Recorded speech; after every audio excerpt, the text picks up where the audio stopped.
Okay, so I've got a challenge for you right now, and that is to envision someone that you've not actually ever met. I want you to think about a husband who is so desperately and deeply in love with his wife that there is a passion in him. There's a twinkle in his eye, but there's also just that little hint of danger when he talks about her. And he understands that what he brings into her life is amazing. He's actually not insecure, okay? This is not so much even about him. It's just that he understands what is best for her and the connection and the commitment. And so when you talk with him, you hear about the bride, you hear about his wife, and you're intrigued, but you also feel this little bit of danger with him that you got to be careful how far you push it because this guy is jealous. Stephen Johnson reporting out from the flight deck in the Freedom Outpost last night. Boy, I tried to dive into something that I was really unprepared for before God started to loose this a couple of days ago.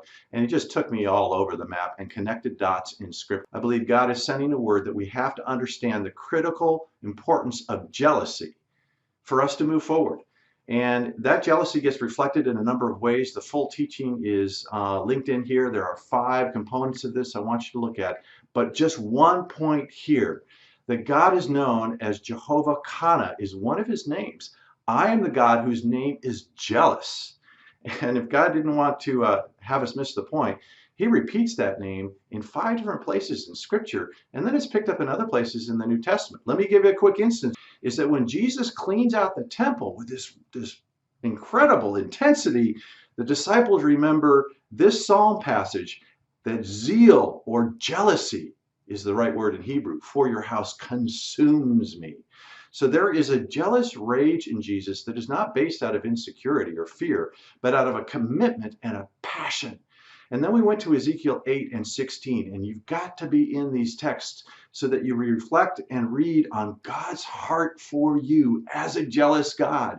It's motivating, it's intense, and it's calling and challenging us up. Are we living in a passionless marriage with God? It's unacceptable to him. I want to stir and connect you with this because it's important that we let this move and motivate us in this time.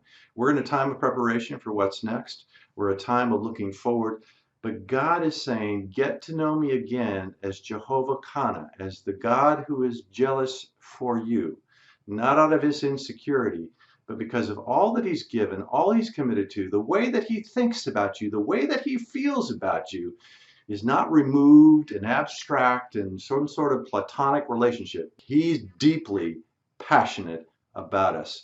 We have to connect to God in that and allow it to motivate us and move us forward into what's next. Trying to send the kids away. The disciples were trying to get the woman to send this woman away.